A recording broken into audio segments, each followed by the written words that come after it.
Hey, what's going on, everybody? This is Tyrone back with Tech Life. This article comes to you guys from investing.com. I'll leave a link to it in the description so you guys could check it out. So T-Mobile continues to receive increases and upgrades on its ratings.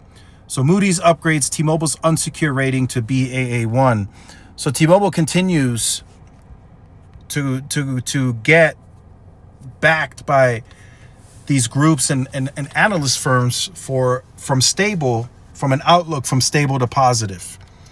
And I think that only increases and gets better with this new COO. This new CEO, I guess, COO going to CEO, starting November 1st.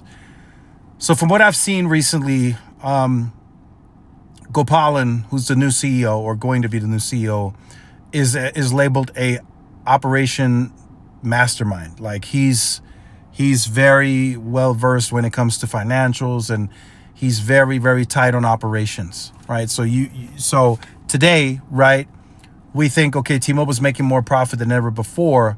That's about to severely increase over the next 2 years under him and his leadership.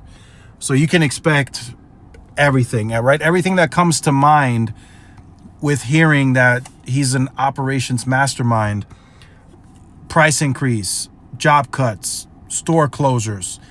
You bring all of that up into that umbrella, right? Into that umbrella, and that's what you get from an operations efficiency perspective, right? You look at that and you're going to be like, oh, if he's like that, and they're saying he's going to significantly improve T-Mobile's profits, then you already know layoffs are coming. Stores are going to start closing little by little.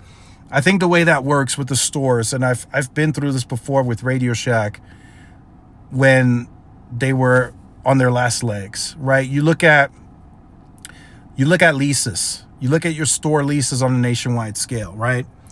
Any of the leases that are due very soon, you're simply not going to renew those leases, right? Even if some of those stores, from what I've seen before, right? Even if that's the plan and you want to hit a certain percentage, even if some of those stores are very high performing, but the lease renewal is up, and maybe even there's an increase in your fees that you're going to pay, you tell them, hey, that's it, we're closing those stores, right? That's how this, I believe, is going to start. It's going to start with the stores where the leases are up for renewal, and they're simply not going to get renewed, right? So you're going to start seeing stores drop little by little by little, and then those percentages over the years are just going to increase, right? Because they're just not going to be needed. If most people get familiarized with the T-Life app, you could do everything through it. Starting in the first quarter next year, you're going to be able to do TFB, new lines, upgrades, prepaid to postpaid migrations. Everything is going to be able to be done through T-Life. So yes, you're going to keep a few stores around for those people that just refuse to use T-Life, that want to go into the stores. But again, like I said, those people are going to start getting penalized, right? You're going to start having to pay more to pay your bill in store. You're going to start getting penalized support charges, support fees, right? All of that is going to come into the mix. So T-Mobile is going to be more profitable 2 years from even today than what they are today, like significantly more profitable under his leadership.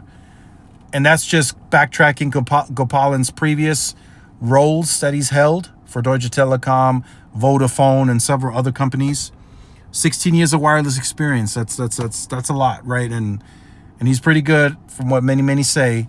So we'll see what he does with the company, but we can guesstimate as to what he might do.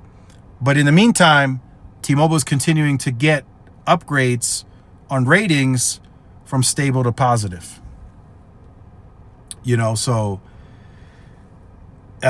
Or from too stable from positive, right? It's stable, it's growing, they continue to get upgrades, right? So it's big for the company from where they used to be, right? So, but let me know your thoughts in the comments. Like, share, subscribe. I'll see y'all in the next one. Peace.